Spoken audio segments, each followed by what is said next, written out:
Hey guys, welcome to Creative Soft. In this video, we are going to talk about the Motorola G200 5G. In this video, we are going to check out the specs of this phone and I'm going to tell you my honest opinion whether you should buy this phone or not, or just skip it and buy something else. So without a further ado, let's get started.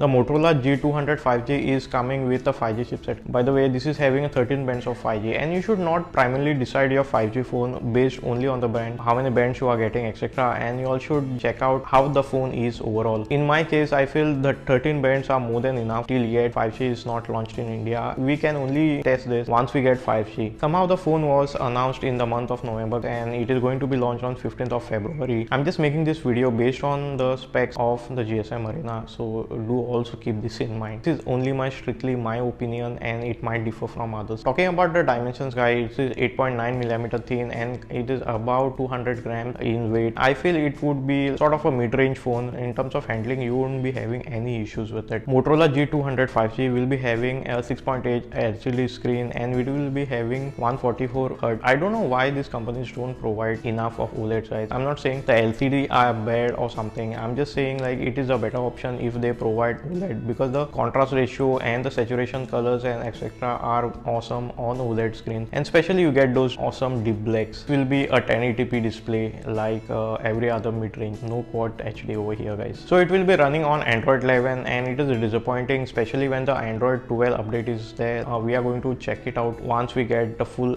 hands-on on this particular phone. Also, this is ought to be having a Snapdragon 888 plus or 888 plus, which is a 5G chipset, guys, and the performance of the 888 has been great. And I would say in terms of a flagship kind of chipset, this is the chipset you should buy rather than the 8 Gen 1. Primarily these phones will be coming with the 8GB RAM and you will be getting a storage of 256 or 128, depends on the model you choose. Unfortunately, there is no micro SD card support for this Moto G200. Talking about the cameras, guys, this phone is going to have a 3 cameras, 108 megapixel shooter, and it is also going to have a 30 megapixel ultra wide, 2 megapixel for depth. I have no idea why the company keeps on giving a 2 megapixel depth. And the front facing camera will be a 16 megapixel shooter, again a single lens. Motorola's cameras are usually good in terms of the front facing camera. One thing to be noted is the front facing camera can only shoot 1080p, whereas the rear camera can shoot up to 4K 30 fps. One sad thing about this particular phone is there is no 3.5mm jack, and the phone is also going to come with a USB 3.1